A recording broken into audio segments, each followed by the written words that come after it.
Ave María Purísima, sin pecado concebida. En el nombre del Padre, del Hijo y del Espíritu Santo. Amén. Buenas noches. Para mí, buenas noches.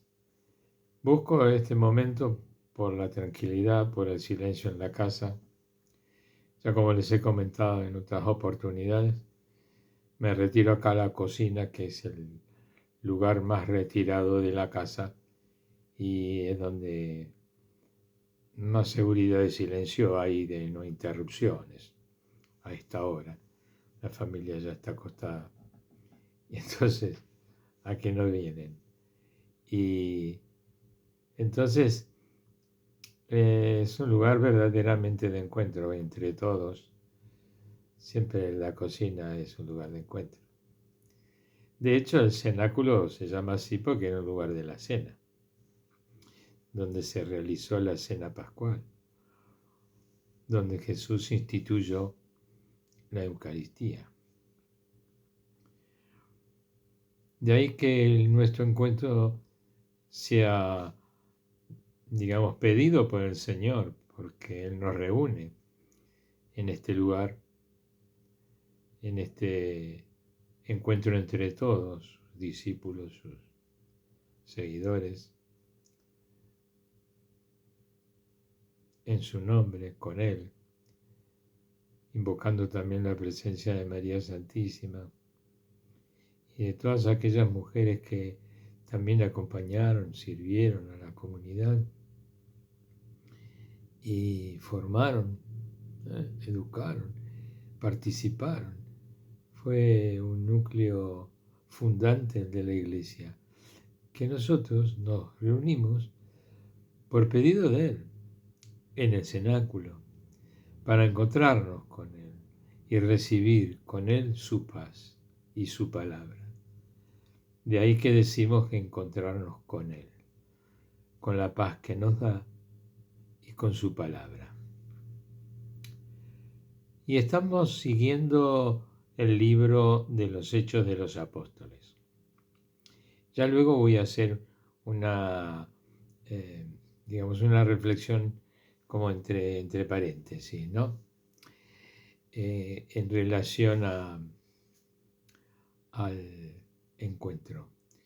Pero más que nada a este llamado que nos da el Señor para realizarlo, para incorporarnos, para venir. O sea, es un impulso del Espíritu Santo.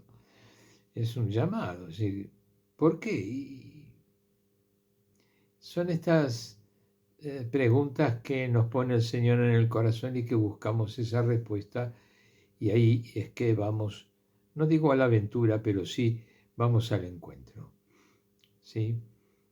Y nos encontramos aquí, junto a su palabra, junto con Él, alabando y dando gracias, porque siempre su cercanía es una maravilla. Siempre su cercanía es una maravilla. Y la manera de hacerlo es en comunión, entre todos. Ya ven, para que yo esté hablando ahora es porque ustedes están.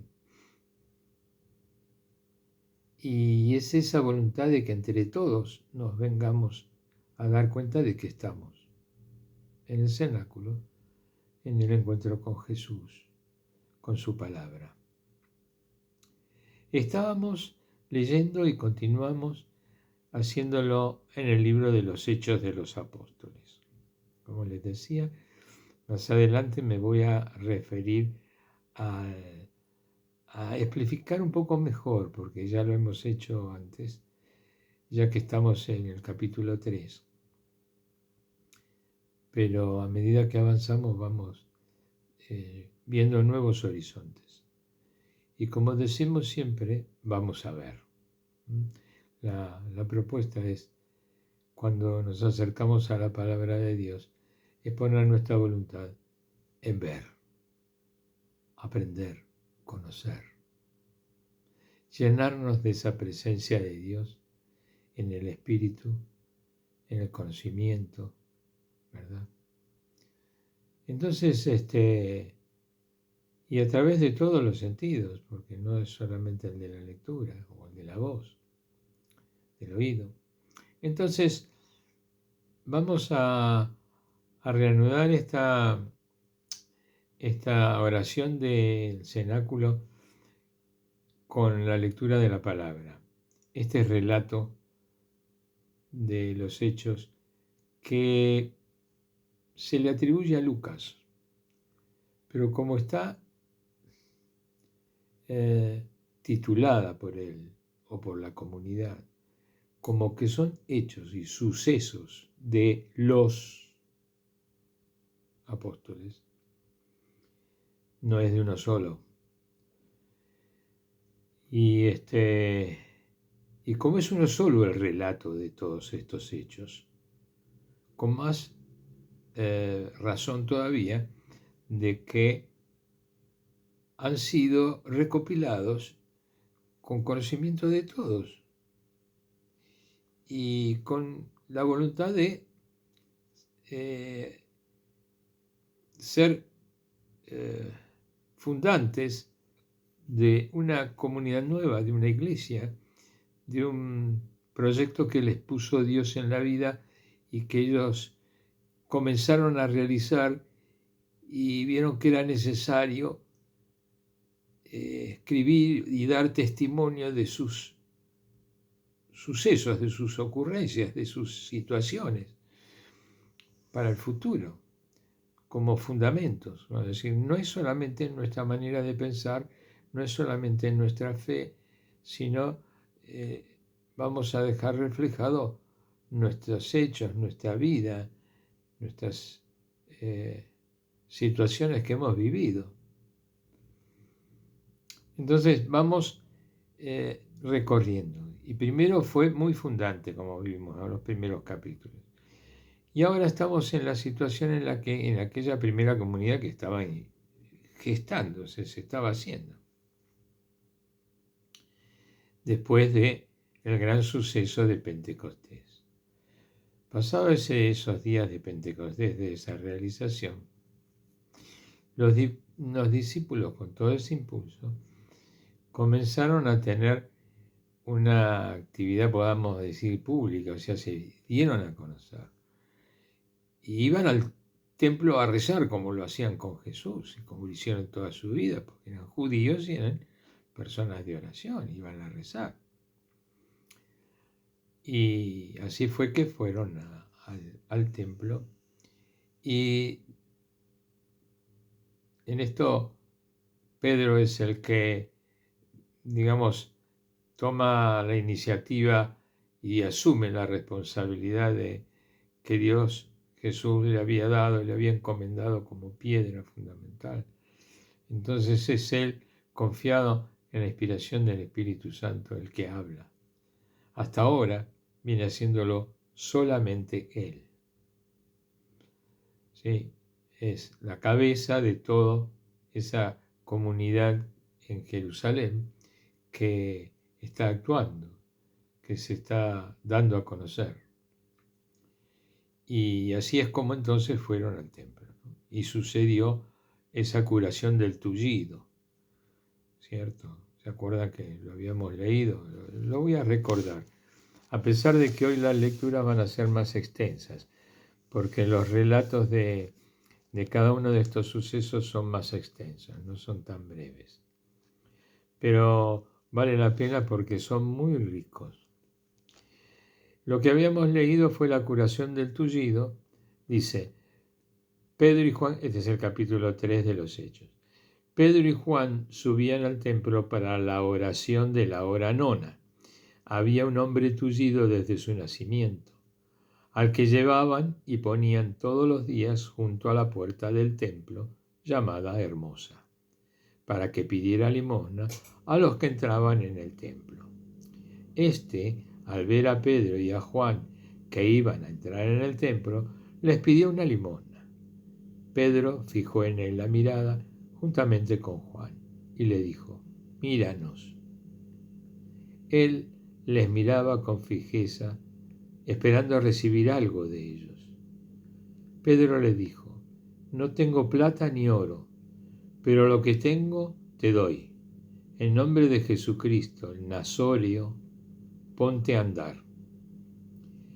Y tomándole de la mano derecha, le levantó.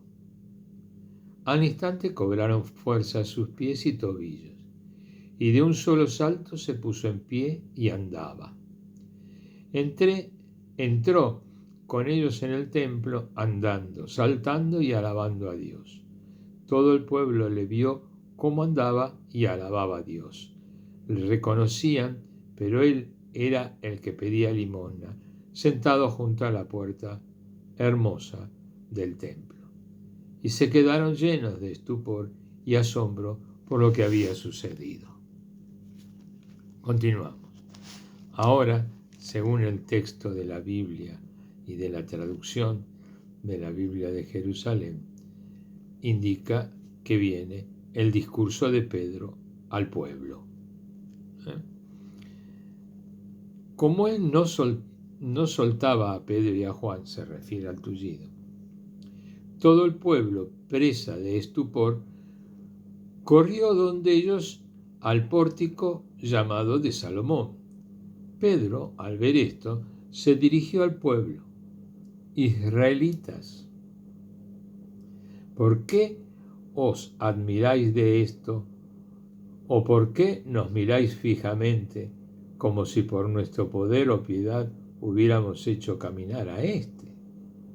El Dios de Abraham, de Isaac y de Jacob, el Dios de nuestros padres, ha glorificado a su siervo Jesús, a quien vosotros entregasteis y de quien renegasteis ante Pilato, cuando éste estaba resuelto a ponerle en libertad.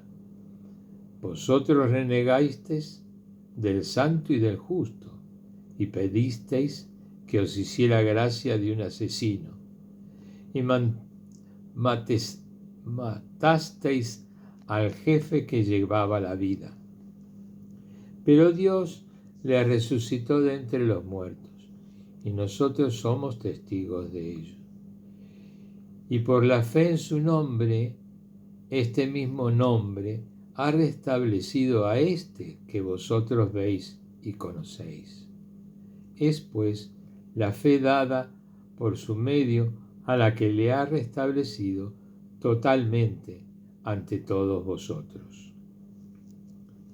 Ya sé yo, hermanos, que obrasteis por ignorancia, lo mismo que vuestros jefes, pero Dios dio cumplimiento de este modo a lo que había anunciado por boca de todos los profetas, que su Cristo padecería, Arrepentíos, pues, y convertíos, para que vuestros pecados sean borrados, a fin de que el Señor venga el tiempo de la consolación, y envíe al Cristo que os había sido destinado, a Jesús, a quien debe retener el cielo hasta el tiempo de la restauración universal, de que Dios habló por boca de sus santos profetas. Moisés efectivamente dijo: el Señor Dios os suscitará un profeta como yo de entre vuestros hermanos. Escuchadle, todo cuanto os diga. Todo el que no escuche a ese profeta sea exterminado del pueblo. Y todos los profetas que desde Samuel y sus sucesores han hablado, anunciaron también estos días. Vosotros sois los hijos de los profetas y de la alianza que Dios estableció con vuestros padres al decir a Abraham: en tu descendencia serán bendecidas todas las familias de la tierra. Para vosotros, en primer lugar, ha resucitado Dios a su siervo y le ha enviado para bendeciros. Apartaos a cada uno de vuestras iniquidades. Y ahora viene el texto nuevo, que es el que vamos a tratar de ver nosotros. Pero era un poco para ponernos en el tema, ¿no? Pedro y Pablo en el Sanedrín. El Sanedrín es un lugar donde están reservados para los sumos sacerdotes, los sacerdotes y todo el consejo, que eran los miembros más ilustres de la comunidad judía, que eran un poco, eran como un grupo de consejo. Estaban hablando al pueblo, así comienza, ¿no? Estaban hablando al pueblo cuando se les presentaron los sacerdotes, ahí donde estaban ellos, el jefe de la guardia del templo y los saduceos, molestos porque enseñaban al pueblo y anunciaban en la persona de Jesús la resurrección de los muertos. Les echaron mano y les pusieron bajo custodia hasta el día siguiente, pues había caído ya la tarde. Ahora lo leo todo y después vamos punto por punto. Les echaron mano y les pusieron bajo custodia hasta el día siguiente, pues había caído ya la tarde. Sin embargo, todos los que oyeron la palabra creyeron, y el número de hombres llegó a unos 5.000. Al día siguiente se reunieron en Jerusalén sus jefes, ancianos y escribas, el sumo sacerdote Anás, Caifás, Jonatán, Alejandro y cuantos eran de la estirpe de los sumos sacerdotes. Les pusieron en medio y les preguntaban: ¿con qué poder o en nombre de quién habéis hecho vosotros eso? Entonces Pedro, lleno del Espíritu Santo, les dijo: jefes del pueblo y ancianos, puesto que con motivo de la obra realizada en un enfermo somos hoy interrogados por quién ha sido este curado, sabed todos vosotros y todo el pueblo de Israel que ha sido por el nombre de Jesucristo, el Nazorio, a quien vosotros crucificasteis y a quien Dios resucitó de entre los muertos. Por su nombre y no por ningún otro se presenta este aquí sano delante de vosotros.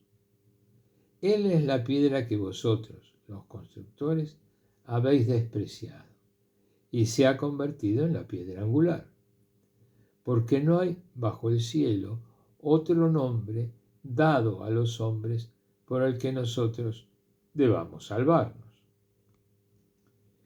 Viendo la valentía de Pedro y Juan, y sabiendo que eran hombres sin instrucción ni cultura, estaban maravillados. Reconocían por una parte que habían estado con Jesús y al mismo tiempo veían de pie junto a ellos al hombre que había sido curado, de modo que no podían replicar. Les mandaron salir fuera del Sanedrín y deliberaron entre ellos. Decían: ¿qué haremos con estos hombres? Es evidente que todos los habitantes de Jerusalén, que ellos han realizado una señal manifiesta, es evidente para todos los habitantes de Jerusalén que ellos han realizado una señal manifiesta y no podemos negarlo. Pero a fin de que esto no se divulgue más entre el pueblo, amenacémosles para que no hablen ya más y nadie en este nombre. Les llamaron y les mandaron que de ninguna manera hablasen o enseñasen en nombre de Jesús. Mas Pedro y Juan les contestaron: juzgad si es justo delante de Dios obedeceros a vosotros más que a Dios. No podemos nosotros dejar de hablar de lo que hemos visto y oído. Ellos, después de haberles amenazado de nuevo, les soltaron, no habiendo manera de castigarlos, a causa del pueblo, porque todos glorificaban a Dios por lo que había ocurrido, pues el hombre en quien había realizado esta señal de curación tenía más de 40 años. Bien, hasta aquí la palabra de Dios. Interesante el relato, ¿verdad? Se hace muy fluido. Tengamos en cuenta que tanto el Evangelio como este libro de los Hechos fueron escritos muchos años después de la resurrección. ¿Sí? Es decir, que ellos vivieron esos primeros años en una tarea verdaderamente misionera. Y luego, pasados años, que si mal no recuerdo son muchos años, serán unos 40, 50 años, muchos años después de la muerte de Jesús, que ya ellos ancianos, únicos testigos, vieron la necesidad de que todo lo que ellos decían, que era esto lo que decían, y principalmente el Evangelio, que era la vida de Jesús. Y en este caso hacían principal hincapié, o sea, en la resurrección. Este era el suceso que fue, digamos, el punto inicial de su tarea de dar a conocer a Jesús. La resurrección. Porque a Jesús ya lo conocían. Toda esa gente lo conocía. Lo conocían como el Nazorio. Recuerdan que les había comentado esta palabra. Les sugiero que busquen el significado de Nazorio. Es muy interesante. Algún día profundizaremos un poco más en esto. No se refiere a que era del lugar de Nazaret. No, no tiene nada que ver, porque en aquel entonces no existía la ciudad de Nazaret. Y lo llamaban el Nazorio porque el Nazorio es aquella persona consagrada que o nacía Nazorio o se hacía durante la vida Nazorio. Quiere decir que esa persona nacía ya con el don del Espíritu Santo o lo recibía en vida, ya de grande. Obviamente que el bebé gestado también está en vida, ¿no? O sea que lo recibe también en vida. Pero al nacimiento me refiero, antes del nacimiento. O sea, nace en Nazorio.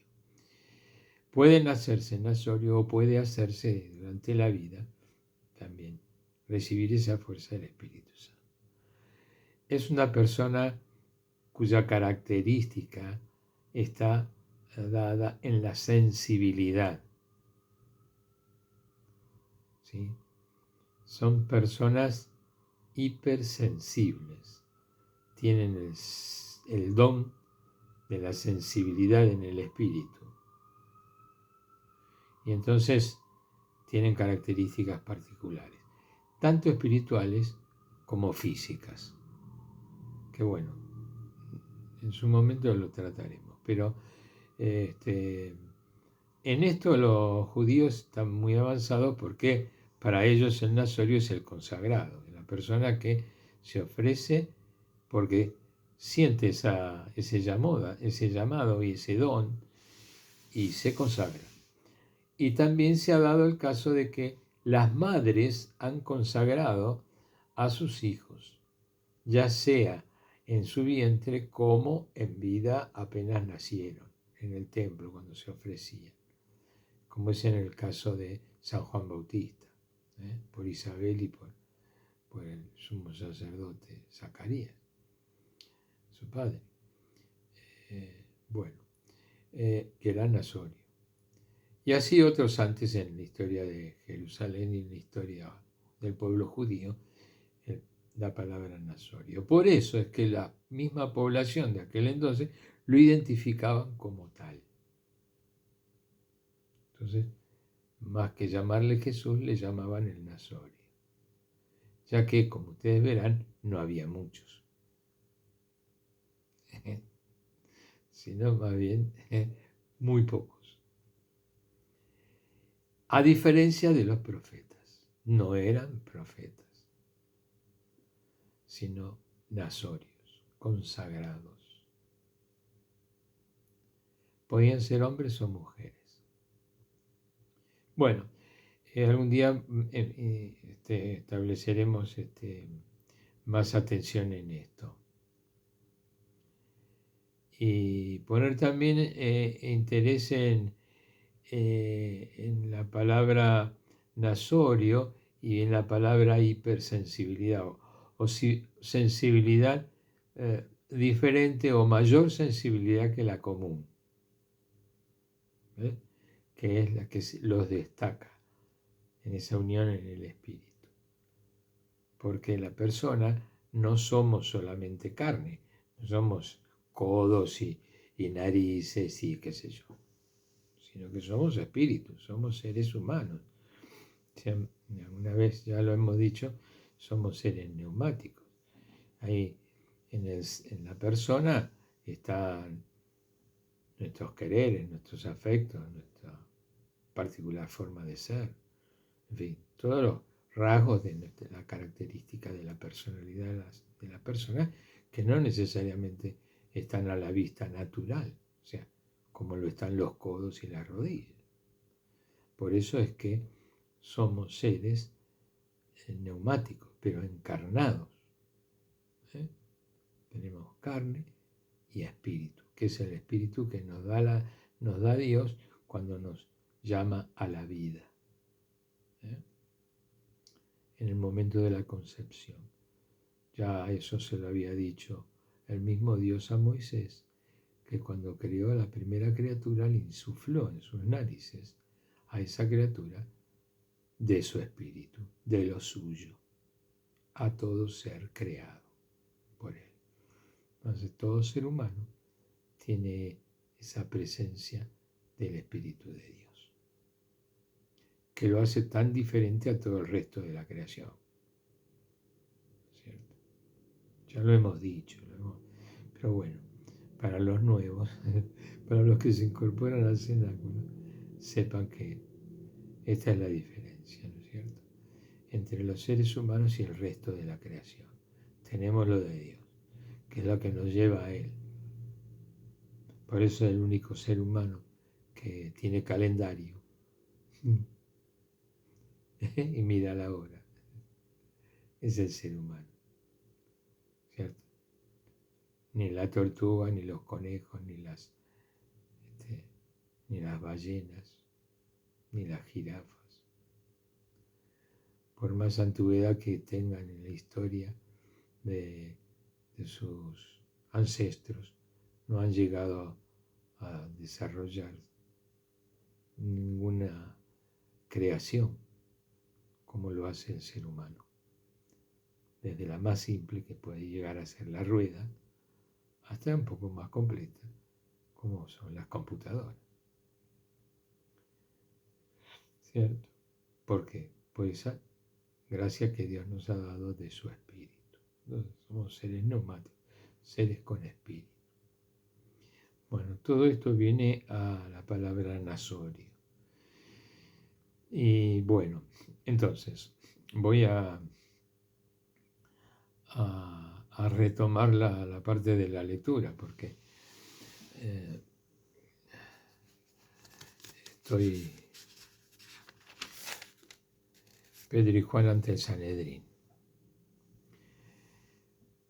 Aquí comenzamos, porque lo anterior ya lo había leído y en alguna manera lo habíamos explicado, lo habíamos visto. Ahora vamos a ver lo nuevo.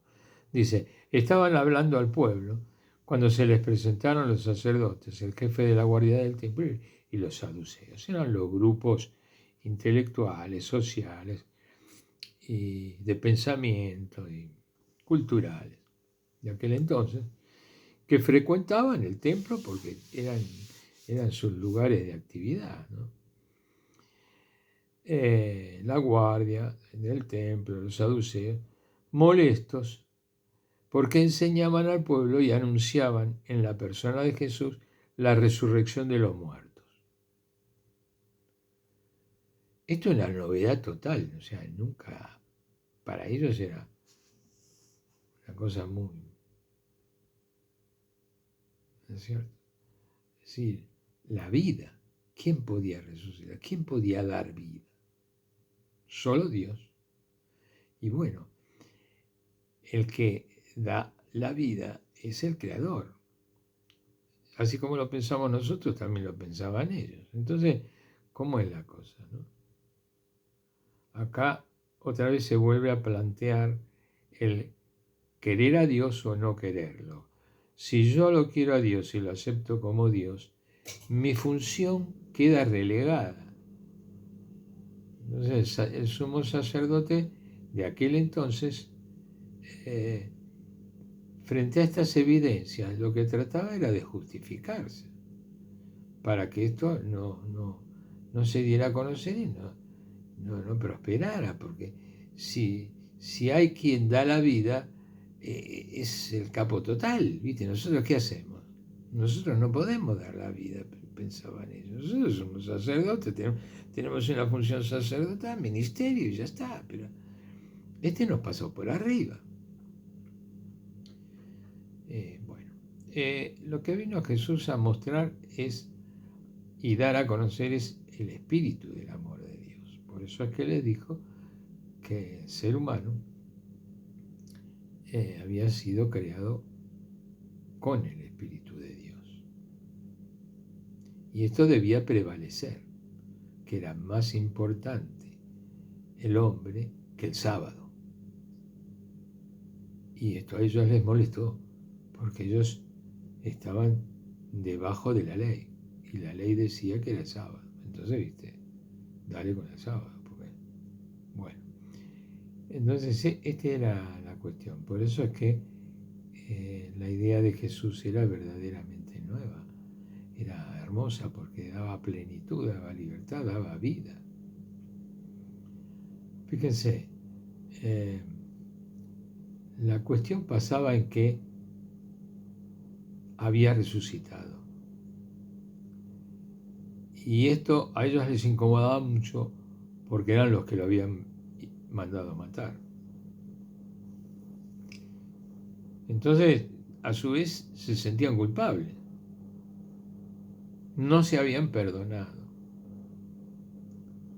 ¿Sí? Sino que lo negaban. Bueno, por ahí sucede hasta el día de hoy esto, ¿no? Pero, en fin. Estaban hablando al pueblo cuando se les presentaron los sacerdotes, el jefe de la guardia del templo y los saduceos, molestos porque enseñaban al pueblo y anunciaban en la persona de Jesús la resurrección de los muertos. Si Dios viene a darse a conocer y darse a conocer como la vida, el ejemplo de la resurrección es el ejemplo perfecto, es la vida. Por eso es que Jesús había dicho, yo soy la vida, y se los demostró. La verdad, o sea, era la verdad, porque les había dicho la verdad, que era la vida, y mostró que era la vida, es verdad.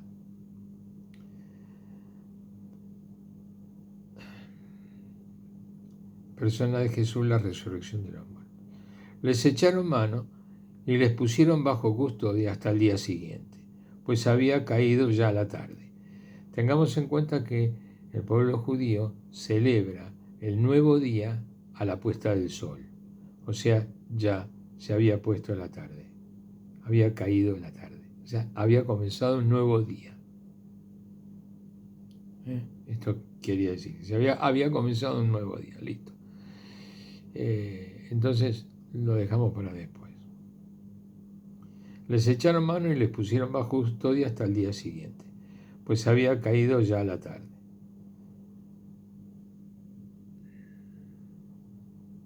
Esto es complicado de entender, porque, como les digo, para el pueblo judío, pero en la traducción no se entiende del todo cuál es el próximo día. Estamos hablando de que si ahí nacía, no lo iban a postergar otro día más, sino que lo iban a ver dentro de un rato más, pero después de dormir. Igual, como les digo, para ellos el día comenzaba ahí, en la puesta del sol. Les echaron mano y les pusieron bajo custodia hasta el día siguiente. ¿Ves? Esto es lo que no se termina de entender. Pues había caído ya la tarde. Sin embargo, muchos de los que oyeron la palabra creyeron, y el número de hombres llegó a unos 5.000. O sea, que para aquel entonces en un pueblo, para que sean 5.000 los que estaban en ese lugar, era un número. Y en el templo. Y junto y en torno a todo este suceso en el cual los sumos sacerdotes y todas las autoridades que estaban ahí, que eran el consejo del Sanedrín, no podían negarlo, porque todos esos, más los 5.000 que se habían convertido, porque había muchos que habían oído y estaban de oídas, pero los que se convirtieron eran 5.000, o sea que fíjese la cantidad de gente que había. Oyeron la palabra y creyeron, y el número de hombres llegó a unos 5.000. Al día siguiente se reunieron en Jerusalén sus jefes, ancianos y escribas, toda la cúpula. El sumo sacerdote, Anás, Caifás, Jonatán, Alejandro y cuantos eran de la estirpe de los sumos sacerdotes, les pusieron en medio y les preguntaban: ¿con qué poder o en nombre de quién habéis hecho vosotros eso?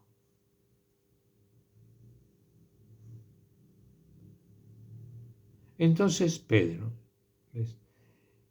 La voz Pedro, lleno del Espíritu Santo, les dijo: jefes del pueblo y ancianos, puesto que con motivo de la obra realizada en un enfermo somos hoy interrogados por quién ha sido este curado, sabed todos vosotros y todo el pueblo de Israel que ha sido por el nombre de Jesucristo,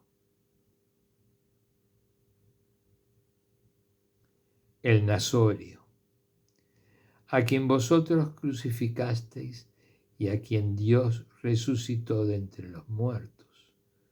Por su nombre y no por ningún otro se presenta este aquí sano delante de vosotros. Él es la piedra que vosotros, los constructores, habéis despreciado. Eran los constructores porque eran los sumos sacerdotes y todos los que construían el templo, ellos, digamos, el templo espiritual, ¿no? Habéis despreciado y que se ha convertido en la piedra angular. Porque no hay bajo el cielo otro nombre dado a los hombres por el que nosotros hemos de salvarnos. El nombre. Los otros días me encontré con un matrimonio y la conversación nos llevó al tema del nombre, porque la pareja de este muchacho, que era una pareja, Maya, es rusa y no hablaba castellano, a pesar de ya haber estado 3 años acá en la Argentina. No hablaba, algunas palabras, no se animaba o no tenía voluntad de hablar. El hecho es que se dio la oportunidad estábamos tomando los nombres, ¿cierto? Los números de documentos, domicilio. Y como no le daba importancia, le digo, pero, perdón, ¿no? Voy a hacerles una reflexión. Digo, ¿qué es lo más importante que ustedes tienen? Así te digo, pensalo y yo te lo voy a decir. Y bueno, también a la muchacha me hice interpretar para que ella me conociera, entendiera. Porque como digo, para mí no hablaba castellano, pero bueno. Pero me entendió, yo creo que me entendió. Digo, no estaba muy dispuesta.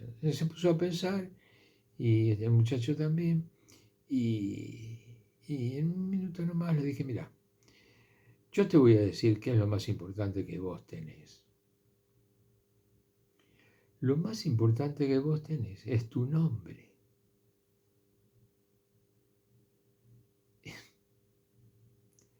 Y ahí, viste, lo primero que dices, mira la pavada que me venís a decir. Lo subestimó. No, yo le dije, perdóname, quizás eso te resulta nuevo, pero es verdad. Fíjate vos que tu nombre implica todo lo tuyo, tu personalidad, tu ser, el color de tus ojos, todo. El que dice tu nombre te nombra a vos completo. Tu historia, tus cariños, tus afectos, tus parientes. Si vos no tenés nombre, no existís para los demás ni para nadie. ¿Quién te llama? ¿Cómo se refieren a vos? No existís, no sos. No tenés nombre. No tiene nombre. ¿Ves qué importante es tener nombre? ¿Ves que es importante el nombre? Yo creo que, a pesar de que me subestimó, porque me habrá pensado este viejo con cada pavada, hoy en día los jóvenes están muy distanciados del pensamiento filosófico, pensamiento espiritual, son muy materiales, ¿no? Pero a pesar de todo me quedé pensando de que probablemente le haya sido útil pensar que algo tan dejado de lado por ella, la pareja de él me miraba y después me dijo, sí, pues yo estudié en colegio de Don Orione, y entró a confesar su raíz católica. Entonces, bueno, después terminamos hablando de la obra de Don Orione, Don Bosco, que es una cantidad de cosas. Pues. Claro, ¿viste? Lo que uno recibe de niño lo lleva en el corazón y lo muestra. O sea, me dio la impresión de que él tuvo más reconocimiento en el nombre que ella, o que por ahí se pudo haber sentido hasta molesta, porque no tenía ganas de darle importancia a su nombre. Así de alguna manera son los jóvenes, ¿no? Parece que pierden libertad cuando los valores los tienen que reconocer. No tienen voluntad de reconocer a Dios ni a ningún otro valor. No hay valores. Bueno, el nombre sobre todo nombre. ¿Ves? Es como lo cubre todo el nombre. Bueno, y no te puedes referir a otro que no sea él.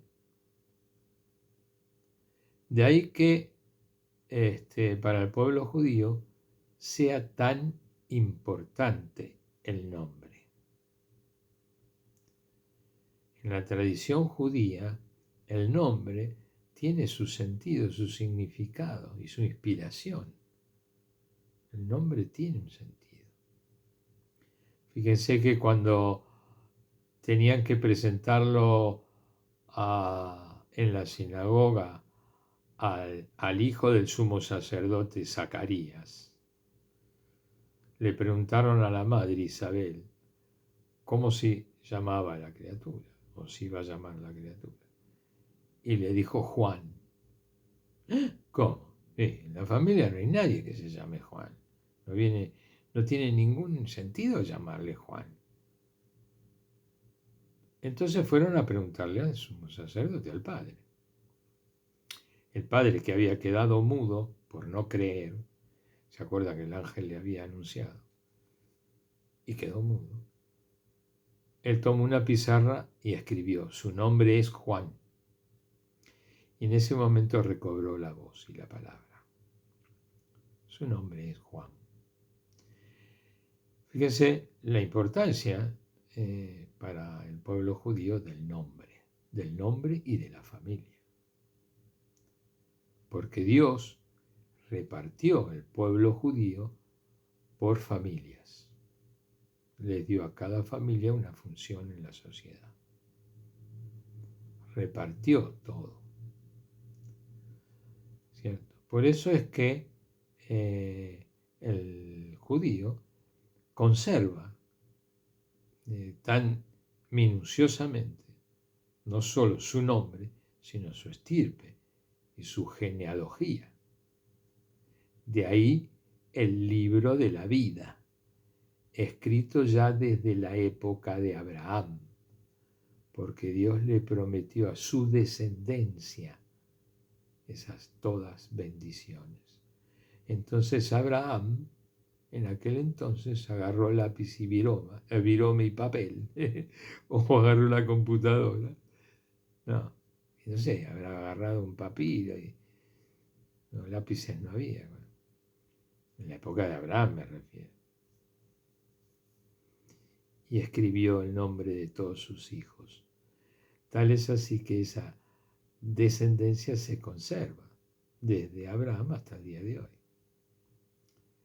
Fíjense que ¿por qué estos sumos sacerdotes y por qué el Sanedrín, o sea, todas las autoridades de ese consejo, le preguntaban en nombre de quién? ¿Cuál era el origen?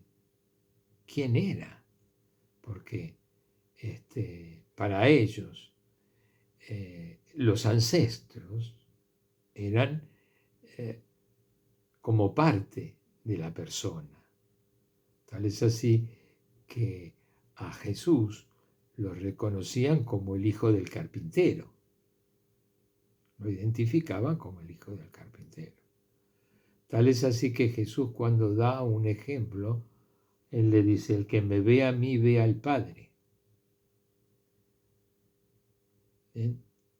Porque ese sentido genético, familiar, es, ¿cómo puedo decir? Es muy firme en la familia judía. Quizás ahora para nosotros no, porque tú vas a ver que a la gente que se va a bautizar en la pila bautismal, pues ahí le llaman Yan, Clon, Sulun, Pirri, Pipirri, qué sé yo, el nombre que se le da la gana. Como suena lindo, le ponen así. ¿Cierto? No hay eh, no tiene sentido el nombre. Es un ruidito. Bueno, se ve que para esta chica que yo te decía recién, también para ella su nombre era un ruidito. Hasta que te das cuenta de que no es un ruidito. Lo que pasa es que el entorno social del consumo te despersonaliza, te quita tu propia personalidad, te deshumaniza, o sea, te esclaviza en el consumo.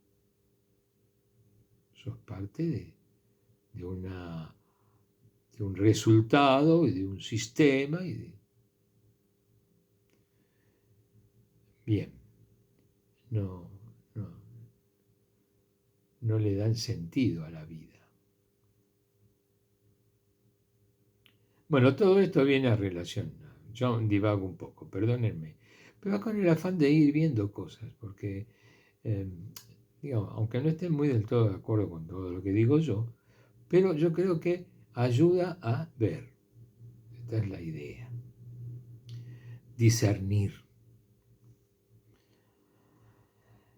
Les echaron mano y les pusieron bajo custodia hasta el día siguiente, pues había caído ya la tarde. Sin embargo, muchos de los que oyeron la palabra creyeron, y el número de hombres llegó a unos 5.000. Al día siguiente se reunieron en Jerusalén sus jefes, ancianos y escribas, el sumo sacerdote Anás, Caifás, Jonatán, Alejandro y cuantos eran del estirpe de los sumos sacerdotes. Les pusieron en medio y les preguntaban: ¿con qué poder o en nombre de quién habéis hecho vosotros esto? Entonces Pedro, lleno del Espíritu Santo, les dijo: jefes del pueblo y ancianos, puesto que con motivo de la obra realizada en un enfermo somos hoy interrogados por quien ha sido éste curado, sabed todos vosotros y todo el pueblo de Israel que ha sido por el nombre de Jesucristo,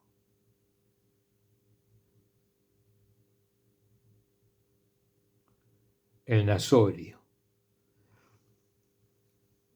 ahí lo identifican para que las personas lo conozcan, porque como era llamado el Nazorio, todo el mundo lo llamaba Nazorio, pareciera que el nombre de él era Nazorio, no, el nombre de él era Jesucristo, Jesucristo. Cristo porque crucificado, Jesús crucificado. A quien vosotros crucificasteis y a quien Dios resucitó de entre los muertos, por su nombre y no por ningún otro, se presenta este aquí sano delante de vosotros. Por el nombre de él. Nosotros no. Él es la piedra que vosotros, los constructores, habéis despreciado. Jesús. Y que se ha convertido en piedra angular, que es el sustento, es la piedra que sujeta, es la piedra que traba, es la que hace posible el arco, es la que hace posible la resurrección de todos, hace posible la estabilidad del arco, en la piedra. Es la piedra que vosotros los constructores habéis despreciado y que se ha convertido en piedra angular. Porque no hay bajo el cielo otro nombre dado a los hombres por el que nosotros debamos salvarnos. Ya cada un pasito más. Ya no habla solamente de la vida, así, tal cual como la vida, sino que acá ya le da un concepto trascendente. Y dice, debamos salvarnos. Le muestra el beneficio de la vida completa. Es el sentido de la resurrección, ¿cierto? O sea, el sentido de la vida completa está en la salvación. ¿Sí? Si no, viendo la valentía de Pedro y Juan y sabiendo que eran hombres sin instrucción ni cultura, eran simples pescadores, sin instrucción y sin cultura. La verdad que aquí Lucas, que era considerado médico, era una persona muy ilustrada, una persona que escribía y tenía conocimientos importantes y reconocidos. Entonces, para él también era normal decir que tanto Pedro como Juan eran pescadores. Bueno, no sabían nada. ¿Entendés? Es como si vos vas al medio del campo donde no hay nada ni nadie, no hubo nadie durante muchos años y le vas a hablar sobre una computadora, o qué sé yo, en Microsoft. Pero ¿con qué aplicación lo hacen? ¿Con qué? ¿Con qué? No entienden nada porque no tienen conocimiento. Bueno, en aquel entonces los que estaban en la pesca era gente ruda, no tenían conocimientos de formación, de ilustración, de racionamiento y una cantidad de cosas. Viendo la valentía de Pedro y Juan y sabiendo que eran hombres sin instrucción ni cultura, pero fíjense cómo hablaba Pedro. Esto es irrefutable. Todos estos discursos de Pedro para la iglesia son básicos, fundamentales y ilustrativos 100%. Y uno los lee y los relee y los considera con mucho contenido. Y acá nos venimos a dar cuenta, por lo que dice Lucas, ¿no es cierto?, que viendo la valentía de Pedro y Juan y sabiendo que eran hombres sin instrucción ni cultura, estaban maravillados. Reconocían, por una parte, que habían estado con Jesús y al mismo tiempo veían de pie junto a ellos al hombre que había sido curado. O sea, estaban entre la espada y la pared. ¿Dónde está? A ver, que yo me pierdo. Había sido curado. De modo que no podían replicar. Y además estaba una muchedumbre, ¿no? Les mandaron salir fuera del Sanedrín y deliberaban entre ellos.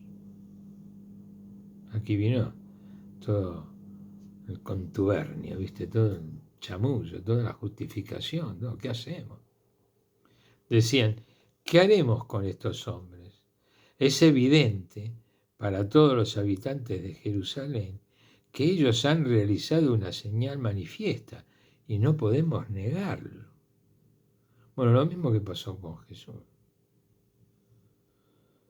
O sea, estaban frente a una realidad que ellos mismos reconocían, pero que no tenían ganas de que sea cierto ni que se conozca.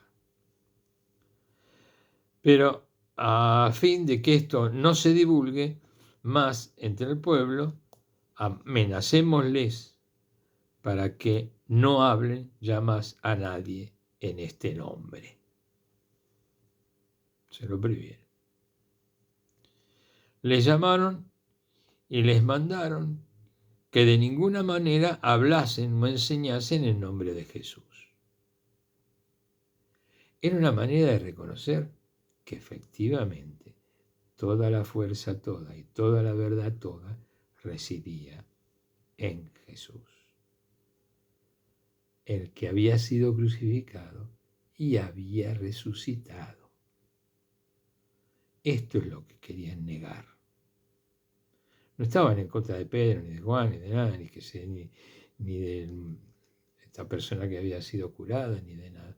Estaban en contra de la verdad de Dios, del Hijo de Dios. Así como lo habían crucificado, ahora lo negaban y lo ocultaban. Les mandaron y les mandaron, les llamaron y les mandaron que de ninguna manera hablasen o enseñaran en nombre de Jesús. Mas Pedro y Juan le contestaron, juzgad si es justo delante de Dios obedeceros a vosotros más que a Dios.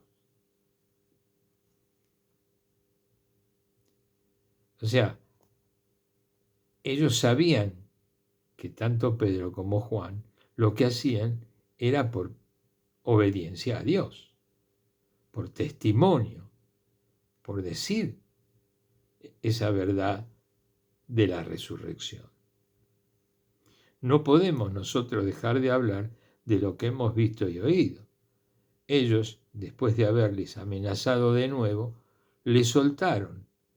No hallaron manera de castigarles, a causa del pueblo, porque todos glorificaban a Dios por lo que había ocurrido. Pues el hombre en quien se había realizado esta señal de curación tenía más de 40 años.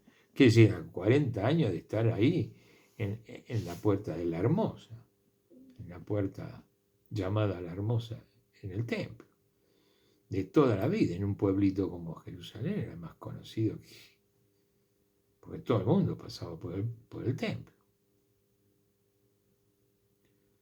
Entonces era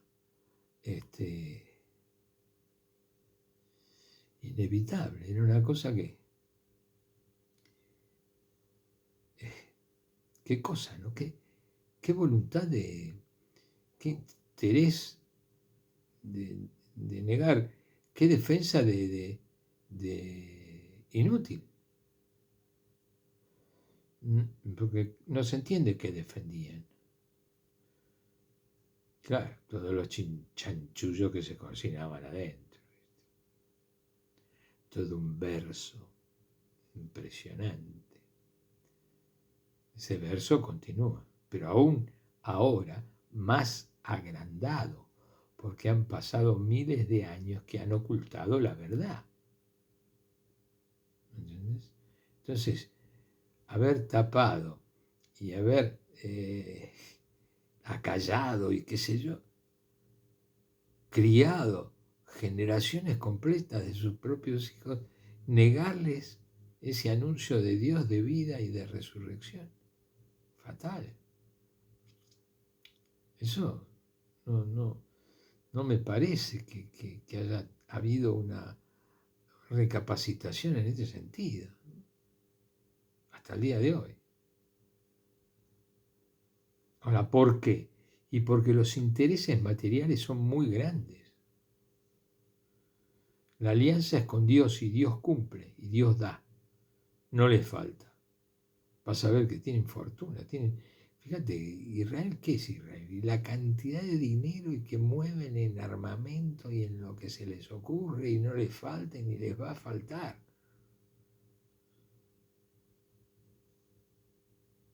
¿Por qué? ¿Por qué? Porque recurren a la alianza, a la ley. Entonces, esto es lo que pasa. Prefieren tener comida y no vida eterna. Rechazar a Dios y quedarse con la vestidura, quedarse con la comida, quedarse con los títulos, quedarse con el dinero, con el bienestar, el aire acondicionado. ¿Viste?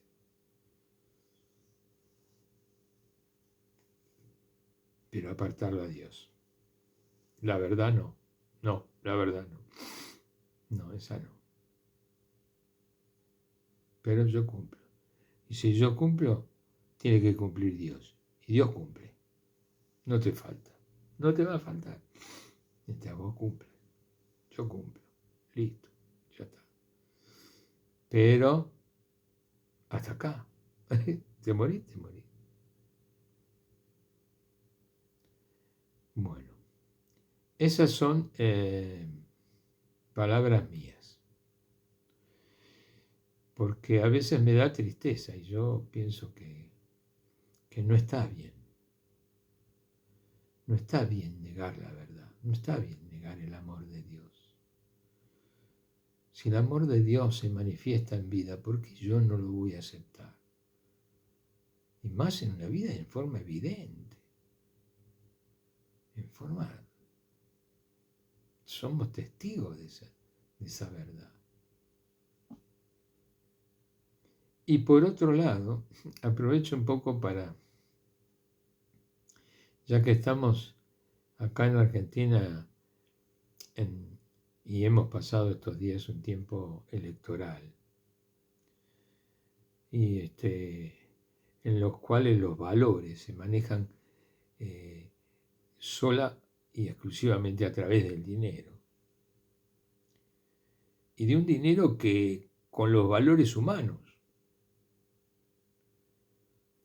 Porque en un pueblo con fe, en un pueblo fundamentalmente cristiano, que conoce la palabra de Dios, eso de que de dar al necesitado, eso de pedirle a Dios y Dios te dará, eso de la oración, eso de la asistencia al pobre, eso de la multiplicación de los panes. Yo le diría a los grandes economistas, yo fui miembro de la comunidad de la Bolsa de Comercio de Buenos Aires. Llegué a ser miembro de la Bolsa de Comercio como agente extrabursátil y operaba en la rueda, ¿no? Como agente extrabursátil, mucho tiempo, hasta que después los nervios y el estrés y la salud me sacaron del ruedo, gracias a Dios. Pero tuve esa experiencia y me sirvió, me fue muy útil. No hay teoría económica que se iguale, ¿cierto?, a la economía de Dios, porque Dios es el creador, es el que provee, es el que da. Entonces ahí perdiste. No hay quien da más que Dios. ¿Vos alguna vez escuchaste? Yo creo que aunque no sean fervientes cristianos, la multiplicación de los panes la escuchaste. ¿Cómo es eso? Y no solamente ahí, sino en muchas otras oportunidades en las que Dios se da a conocer en forma providente, ¿sí? En la pesca milagrosa y en todo ese tipo de cosas. Ahí no entra la economía del ser humano, no puede entrar, porque Dios es el creador. A Dios no le puede faltar pesca, ¿entendés? A Dios no le puede faltar el alimento para darle a los que están con Él. Aquellos que vienen siguiendo a Jesús y que están con Jesús, una multitud impresionante. Vienen escuchando su palabra, vienen atentos a ese amor de Dios que se da a conocer y no lo va a dejar en la calle ahí, en el medio del pasto, sin alimento, sin nada. Y les dice a los discípulos, denle ustedes de comer. Y los discípulos van a mirar a Jesús. Porque claro, ellos no eran capaces, pero Dios sí. Y ahí se produce la multiplicación de los panes. Con 5 panes y unos 7 pesos, o unos pocos peces, le dieron de comer a toda una multitud impresionante. Y sobraron canastas, dice que sobraron canastas de comida. ¿Eso es solamente ahí? ¿O eso sucede todos los días? ¿Qué te parece? ¿Quién da?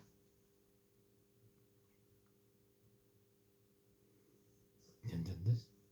¿Nunca fuiste a un merendero, a un lugar donde se da de comer todos los días? Y te pusiste a contar las papas que se pelan.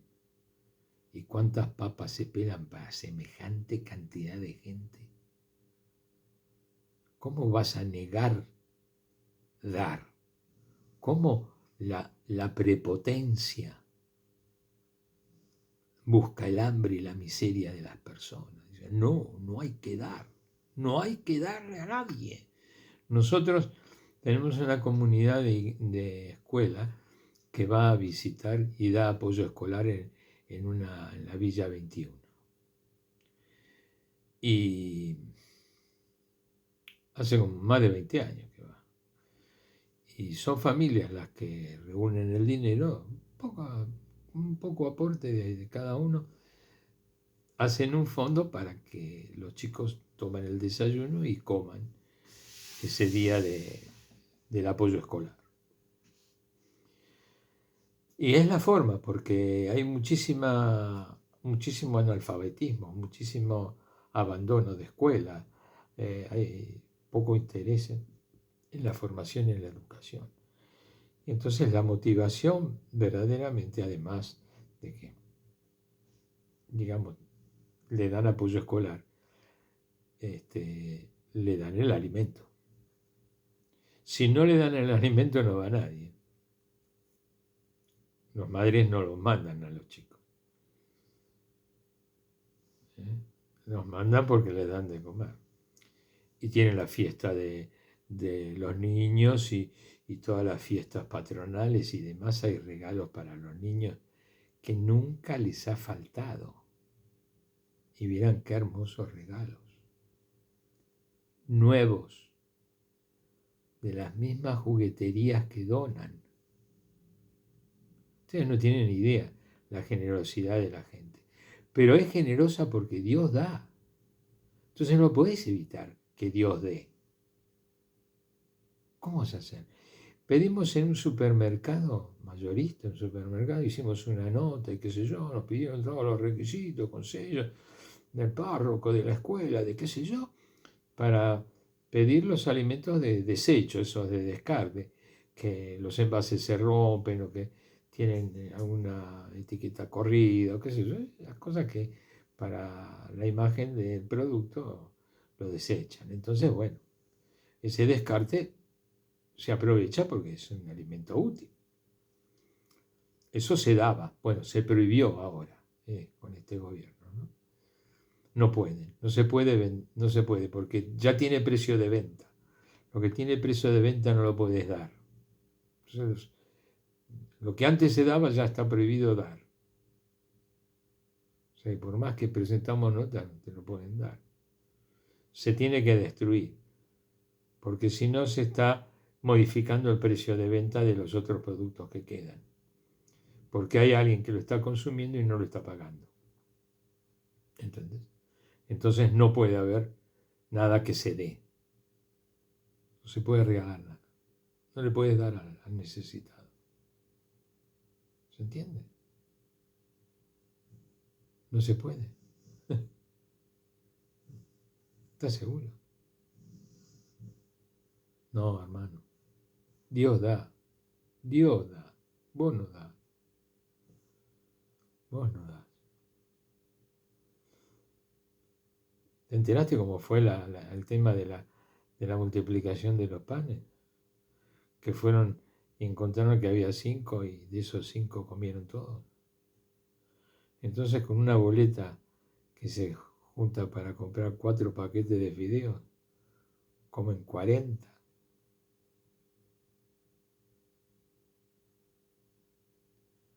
Esa es la economía de Dios, porque es el creador, es el que da.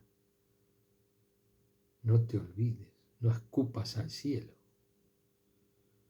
no le prohíbas a Dios, no condenes a tus hermanos al hambre o a la miseria por orgullo, por vanidad. No, la economía de Dios no es así. Dios da, siempre da.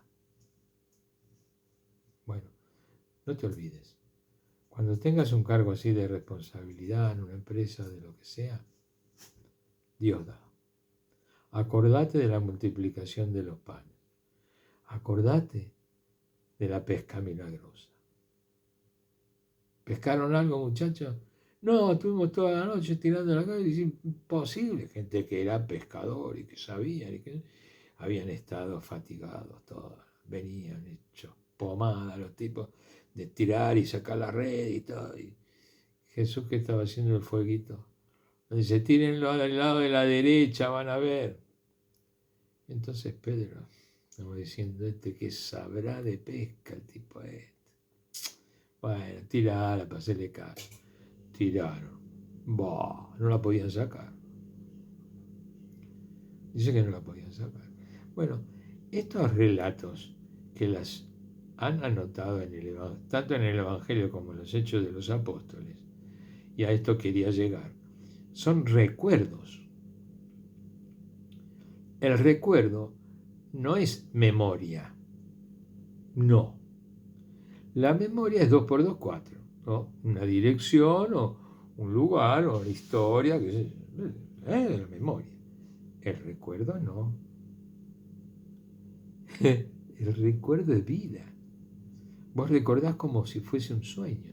Recordás haciéndolo, estando. Te recordás de tu madre, ¿cierto? O te recordás de un amigo, de un encuentro. Yo los otros días comentaba, recuerdo que una vez, una vez me había lastimado en un pie, en una uña, y me dolía, pero como estaba jugando con mi hermano y no sé qué había pasado, que me cayó y me lastimé en el pie, en el dedo. Tenía un dolor impresionante, salí gritando. Bueno, me voy a la cocina, cruzo el comedor y sale mi mamá de la cocina. ¿Qué te pasó, Rafaelito? Me acuerdo que la agarré a mi mamá, yo era chiquito, la agarré a mi mamá de las piernas y metí la cabeza en el delantal porque venía de la cocina. Ay, me secaba todo, me lloré todo. Y recuerdo que en esa respiración, ¿viste como uno respira? Cuando llora, un olor a sopa que venía de la cocina impresionante. No me voy a olvidar. ¿Ves lo que es el recuerdo? Ese momento de mi mamá no lo olvido. Seguro que mi mamá tampoco. Mira, hasta me acuerdo que cuando metí la cabeza en el delantal ahí, sentía que mi mamá me rascaba la cabeza. Fíjate que lo que es el recuerdo, ¿no? Se vive. ¿Pero por qué? Porque ahí hay gozo en el espíritu. Y ese gozo es el flash del Espíritu Santo. El flash es el que ilumina toda la escena y la cubre todo y se muestra todo en la foto. Y ese es el recuerdo. Está el gozo. ¿cierto? Por eso es que los pasajes estos que estamos leyendo de los apóstoles, está el gozo, está el recuerdo, lo viven. Y cuando vos narrás un recuerdo, lo explicás con todos los gustos, como para que todos estemos ahí, ¿viste? Reunidos y disfrutando. Eso es también lo que sucede en la contemplación. En la oración de contemplación o en la presencia del Señor o la creación, cuando ustedes van a un lugar determinado en busca de un encuentro con Dios, en esa disposición, el que actúa es el Espíritu Santo, es el flash, es el gozo. Así, cuando te desprendiste de todo, te das cuenta de que lo tuyo está ahí con todo. Y entonces cuando vos estás con todo, estás con Dios. Y cuando estás con Dios sentís una paz y un gozo. Y dices, qué bien que se está acá. Como decía Pedro, ¿no? Vamos a construir unas cuantas chozas para que podamos guarecernos todos, ¿no? Estaba tan bien. Bueno, eso es lo que sucede en la contemplación. El gozo del Espíritu. Pero ese gozo del Espíritu es obra del Espíritu Santo. Pero nosotros tenemos que colaborar en ese ambiente. Lo realizamos. Al encuentro lo realizamos nosotros. En la contemplación está nuestra participación en la realización. Y después ese recuerdo que parece que es nuestro, no es nuestro.